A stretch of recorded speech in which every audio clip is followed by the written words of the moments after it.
My name is Avery Thorne. I'm 30 years old, a colonel in the United States Army, and tomorrow I have a meeting that's been 5 years in the making. I'll be sitting across from my father, Marcus, and my brother Ethan, in a high-stakes defense contract negotiation. The twist? They have absolutely no clue that I'm the Pentagon liaison with the final say. 5 years ago, I walked out of their lives, or at least the life they'd mapped out for me. I was tired of being the family. Disappointment. The daughter who supposedly threw her future away by choosing military service over business school. The Army is for people without real options, Avery, my father had said. That was the last real conversation we had. Tonight, I'm back in their world for a family dinner. Mom, Eleanor, will gush about Ethan's latest promotion at Novatech. Dynamics. Dad will nod with that familiar, proud gleam in his eye, and someone will inevitably ask if I'm still moving around a lot. I won't argue. I won't correct their assumptions. Because tomorrow, when their boss introduces me as Colonel Thorne in a boardroom full of executives, the silence will say everything I never could. They can have tonight. Tomorrow, the script flips. The driveway felt narrower than I remembered. My old compact car used to navigate it easily, but the rented black SUV I was driving felt aggressively out of place next to Mom's aging minivan. I cut the engine, the hum of the heater fading into a tense silence. My palms were dry. Military calm, they'd call it. But inside, my stomach was doing the same nervous flips it did before every deployment. The porch light cast a familiar, warm yellow glow on the chipped welcome mat and the front door that desperately needed a new coat of paint. Nothing had changed. Not the cracked steps, not the overgrown hedges, and certainly not the atmosphere waiting for me inside, that unique family blend of being simultaneously invisible and under a microscope. I rang the doorbell, a force of habit. Avery? Mom called from the kitchen, her voice unchanged. She didn't come to the door. It's open. Of course it was. I pushed the door open. The same faint floral scent hit me, the same wall of framed photographs. Ethan's graduation, Ethan's wedding, his 2 boys. No pictures of me in uniform. Not even the commissioning portrait I'd sent 5 years ago. It stung, a familiar old ache. Dinner's almost ready, Mom said without looking up as I walked into the kitchen. Ethan and Olivia are on their way. Ethan just got another promotion. You'll never believe it? I managed a polite smile. That's great, Mom. You'll have to congratulate him. He's leading the entire systems integration team now. Everyone at your father's company says he's really going places. Going places. That phrase used to be a bitter reminder of a train I'd supposedly missed. Now it was just background noise. Sorry. Dining room table was set for 6. No name cards, but the unspoken hierarchy was clear. Ethan likely at one end, Dad at the other, Mom strategically placed, and me, well, somewhere that didn't disrupt the flow. Ethan and his wife, Olivia, arrived with their usual perfect timing. He wore a blazer that screamed important but approachable, and she carried a bottle of wine that none of us would particularly enjoy, but would all politely praise. Hey, Aves, Ethan said, giving me a quick, one-armed hug, his eyes already scanning past me towards where Dad would soon appear. Long time. 5 years, I replied, my voice even. He blinked, probably wondering if I was being sarcastic. I wasn't. Dinner was roast beef, mashed potatoes, and the same green bean salad Mom had been making since I was 10. Ethan dominated. The conversation, detailing corporate restructures, performance bonuses, and the brilliant work his team was doing for the military arm of Novatech Dynamics, specifically Project Cerberus. My father listened, his chest practically swelling with pride. And you, dear? Mom turned to me, her smile polite but distant. Still traveling a lot with the Army? I took a slow sip of water. More or less. Still a captain? Dad asked, his gaze fixed on dissecting his roast beef. Something like that, I murmured. Must be tough, Ethan chimed in, a sympathetic tilt to his head that didn't quite reach his eyes. Being in the field all the time, I mean. No real long-term strategy, right? Just following orders. I didn't answer. I didn't need to. Upstairs, my uniform was neatly folded in my suitcase, the silver eagle insignia of a colonel catching the light through the garment bag. Tomorrow they'd learn just how much strategy I was responsible for. Tonight, I let them talk. It would be the last time they spoke over me. Later, I found myself in my old bedroom, perched on the edge of the twin bed. The same patchwork quilt my grandmother had sewn lay across it.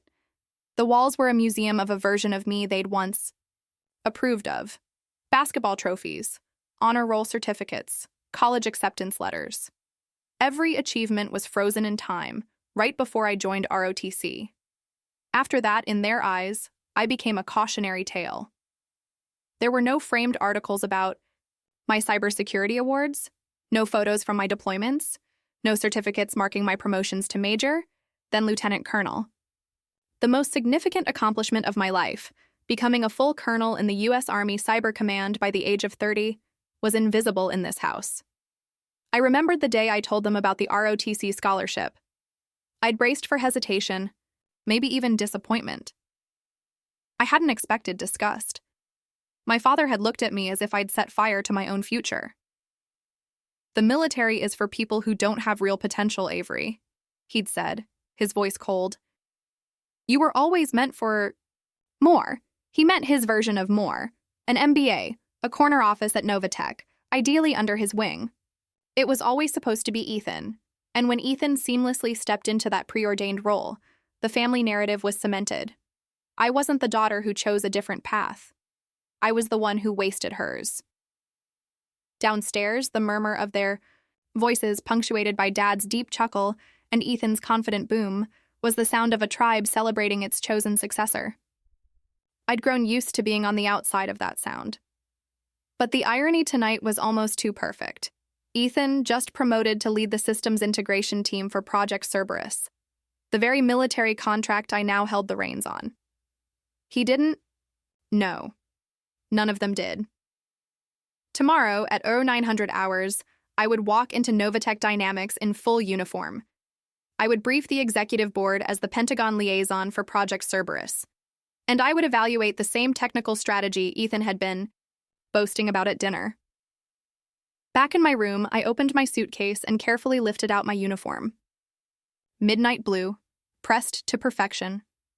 My ribbons and medals were aligned with precision.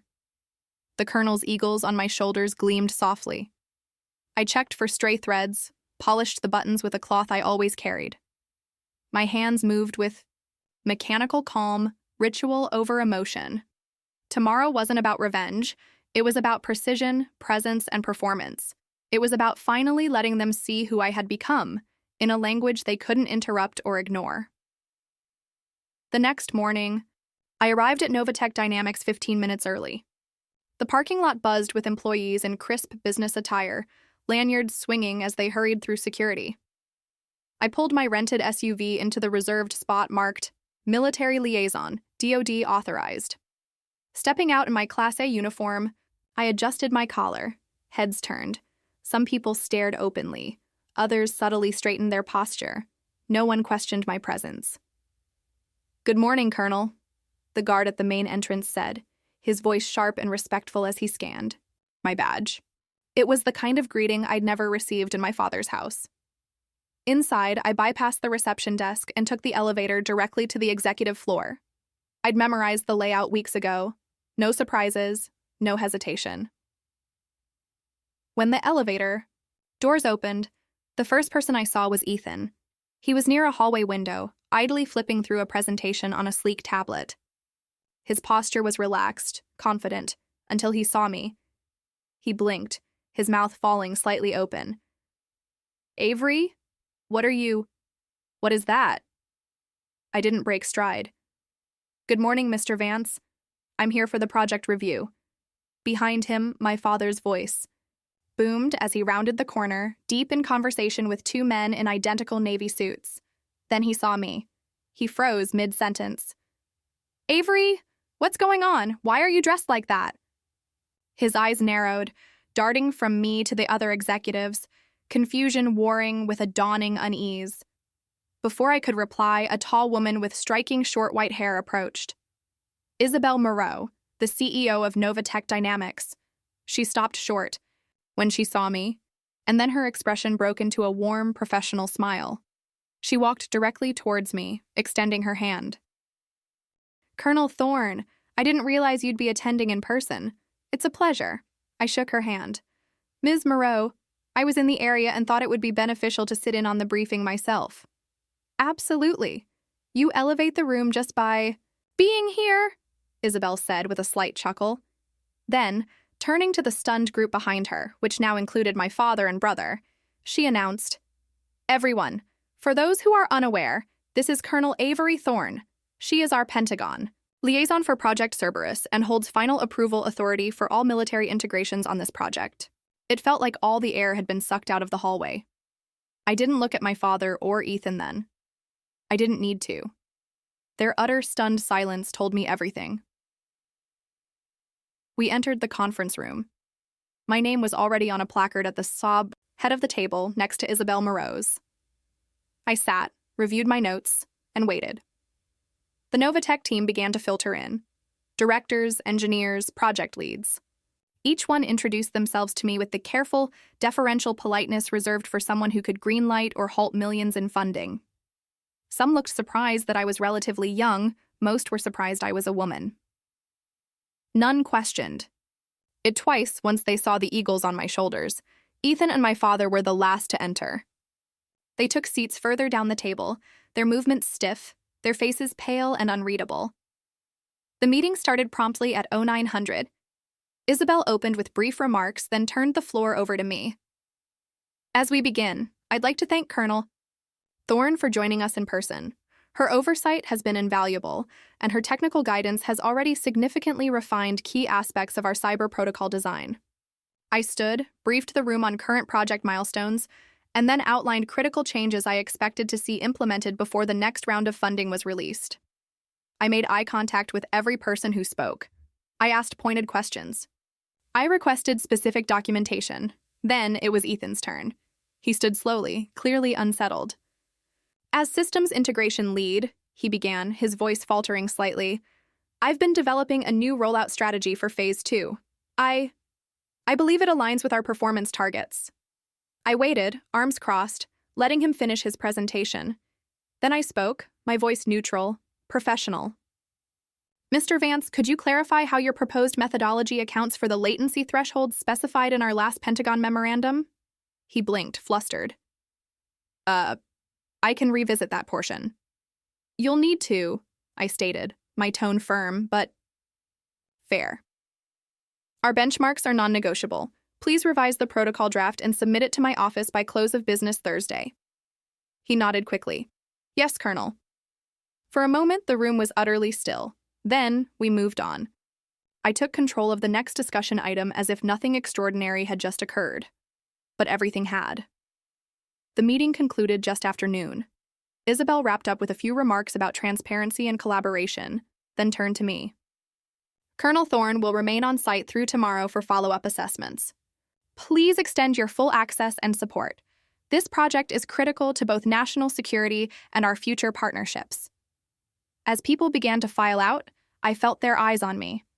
Not with mere curiosity anymore, but with a dawning recognition. My credentials were no longer a mystery.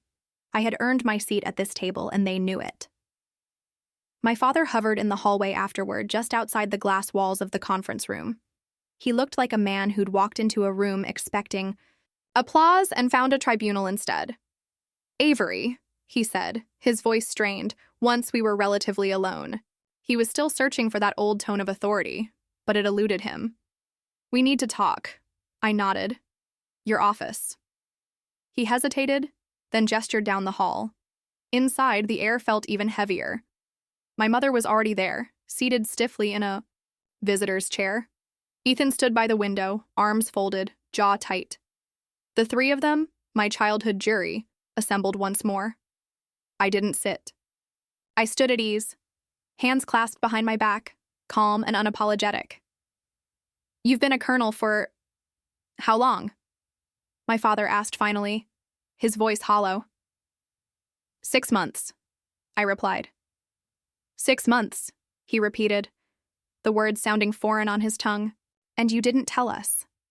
"I did," I said quietly.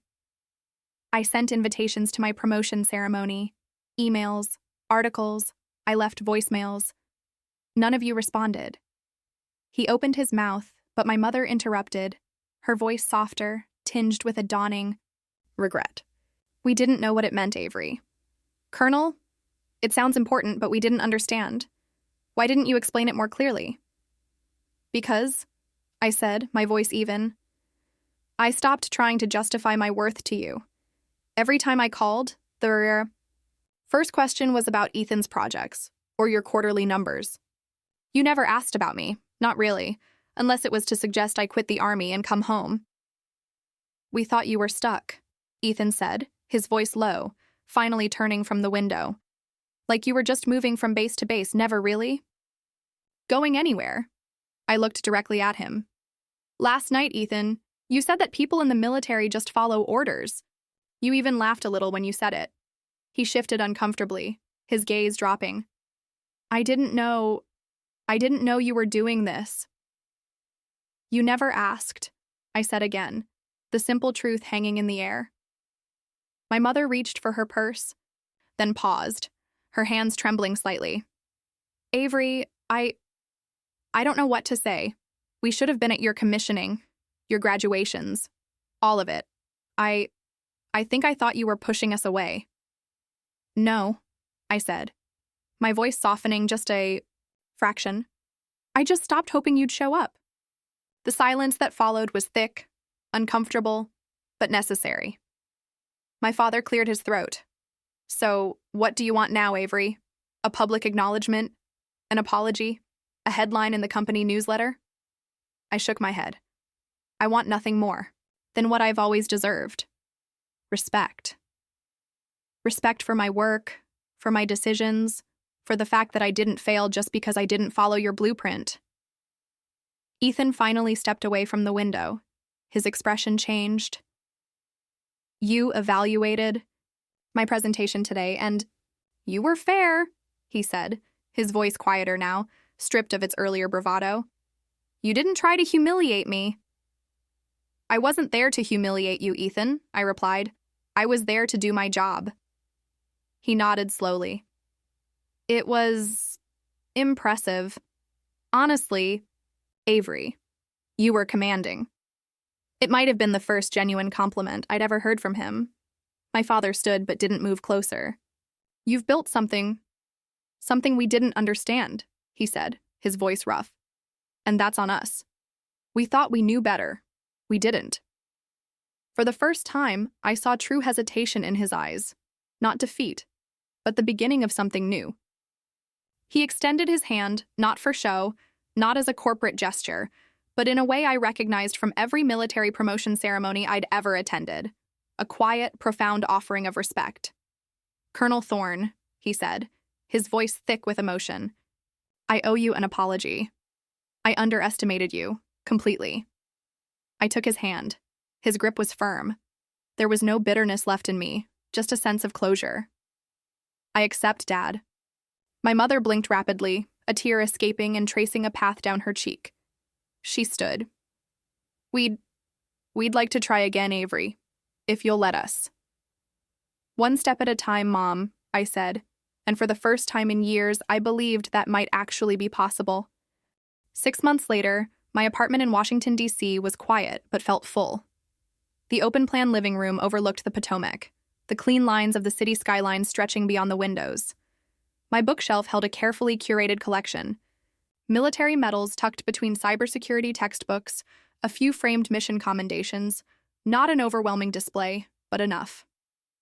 Tonight my family was joining me for dinner, at my table, on my terms. My father was the first to arrive. He was carrying a framed article. Figured you might want a copy of this, he said, a touch of awkwardness in his voice. It was a feature from a prominent defense journal detailing the success of Project Cerberus. My photo was at the center of the layout, me in full-dress uniform, standing beside General Armstrong and Isabel Moreau. He handed it to me like it was something precious. I've had this up in my office for a few months now, he added, his eyes not quite meeting mine. Thanks, Dad, I said, a genuine warmth spreading through me. It means a lot. My mother followed a few minutes later, carefully holding a warm pie tin with both hands.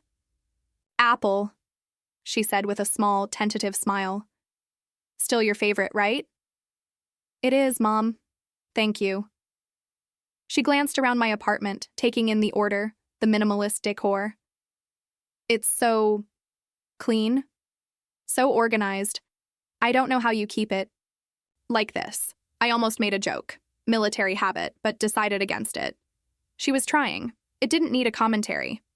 Ethan and Olivia arrived last, bringing an expensive bottle of wine and a strange, unexpected ease. After dinner, as dishes clinked in the sink and the conversation drifted into a comfortable lull, Ethan pulled me aside. "I implemented that rollout structure you flagged," he said, his voice low. "The team wasn't thrilled at first, but damn if it isn't working better than what we had." "Did you tell them where you got the revised strategy?" I asked, a slight smirk playing on my lips. He grinned sheepishly. "Eventually, after I let them believe I was a genius for about 5 minutes. I chuckled. "As long as it's working." He nodded, his expression turning more serious. "It is, and so are you. I mean, you've really got it together, Avery. I don't think I ever actually said that before." "No," I agreed gently. "You didn't." "Well," he said, meeting my gaze directly. "I'm saying it now." Across the room, I saw my father examining the medals on my bookshelf. His eyes paused on one in particular, the cyber defense citation for counteracting a sophisticated foreign breach that had almost crippled 2 federal networks 2 years prior.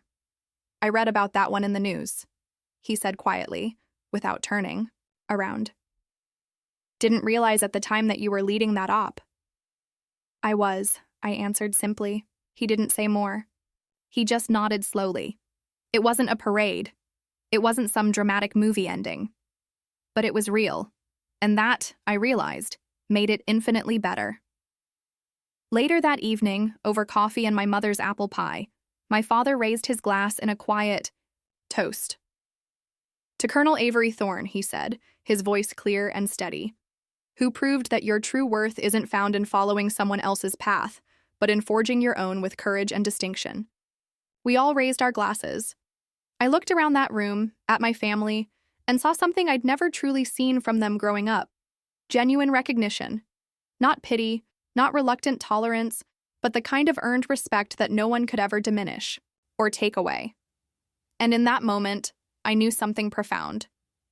The victory wasn't just in them finally seeing me. It was in the quiet, unshakable knowledge that even if they hadn't, I still would have kept going. For so long, I thought I needed their approval, that if I just worked hard enough, achieved enough, they'd finally acknowledge my worth. But the truth was, their recognition was never the prerequisite for my reality. I was already whole. Walking into that Novatech boardroom in my uniform wasn't an act of revenge. It was an act of quiet clarity. I didn't need to shout about who I was. My presence, my accomplishments spoke for themselves. They once told me I was wasting my potential, that I'd never amount to anything significant by choosing my own way. And yet, there I stood, leading critical aspects of the very project that was a cornerstone of their careers. That moment of revelation in the boardroom didn't magically erase the past, the years of feeling unseen. But it did something far more powerful. It proved, unequivocally, that I never needed to follow their prescribed path to create immense value, to become who I was meant to be. So if they underestimate you, let them. Keep building. Keep rising. And when the moment comes, show up, fully, calmly, authentically. Because the strongest proof of your worth isn't in what you say.